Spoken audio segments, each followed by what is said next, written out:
Praise lord. దేవుని ఘనమైన నామమునకు మహిమ కలుగునుగాక. ప్రభు పేరట మీ అందరికీ హృదయపూర్వక వందనాలు. ఈ ఉదయకాలము దేవుని వాక్యాన్ని విందాం. ద్వితీయోపదేశ కాండము 34వ అధ్యాయము 12వ వచనము. మోషే ఇశ్రాయేలు జనులందరి కన్నుల ఎదుట కలగజేసిన మహాభయంకర కార్యముల విషయముల్లోనూ యెహోవాను ముఖాముఖిగా ఎరిగిన మోషే వంటి ఇంకొక ప్రవక్త ఇశ్రాయేలీలో ఇదివరకు పుట్టలేదు.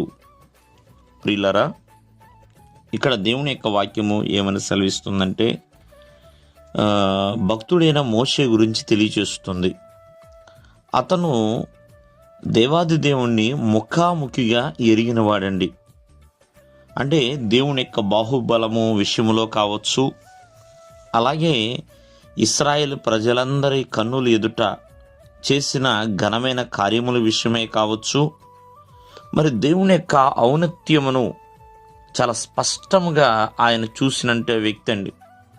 అంటే దేవుని గురించి తను ముఖాముఖిగా ఏమి ఎరిగి ఉన్నాడు అంటే దేవునితో మాట్లాడే అనుభవాన్ని కలిగిన వ్యక్తి మోషే. ముఖాముఖిగా మాట్లాడాడండి దేవాది దేవునితో. ఒక మాటలో చెప్పాలంటే అహరోనుకు కూడా ఆ భాగ్యము లేదేమో. అహరోను మోషేతో మాట్లాడితే మోషే ప్రభువుతో మాట్లాడేవాడండి. దేవుని యొక్క కృపను కూడా ముఖాముఖిగా ఎరిగినవాడు. దేవుని యొక్క కృప ఎంత విలువైందని, దేవుని యొక్క కృప యొక్క గొప్పతనం గురించి తెలుసుకున్న వ్యక్తి మోషే. అలాగే దేవుని యొక్క ప్రేమను కూడా చాలా స్పష్టంగా చూసిన వ్యక్తి మోషే.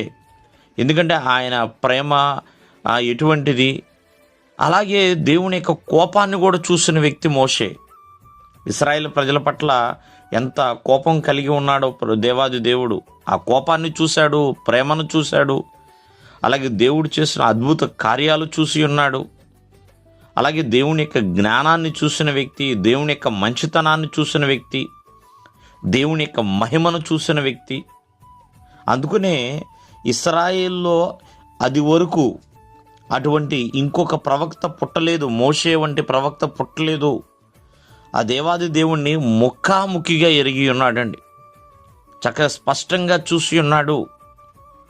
ఇదని ముందు ఆలోచించేయండి. ఎన్నో సంవత్సరాలుగా ప్రభువు నమ్మిన వారిగా ఉంటున్నారు. ప్రభు గురించి ఏమి తెలుసుకొని ఉన్నారు, ఎంతవరకు గుర్తెరిగి ఉన్నారు, ఆయన మనస్సును ఎంతవరకు అర్థం చేసుకోగలిగారు, ప్రభు యొక్క ప్రేమ, కృప, వాత్సల్యత, కనికరము, దేవుడు చేసే కార్యములు, ఆయన సామర్థ్యము తెలుసుకోగలుగుతున్నామా? తెలుసుకునేవారిగా ఉండాలి. దేవుడు మిమ్మల్ని దీవించునుగాక. ఆమేన్.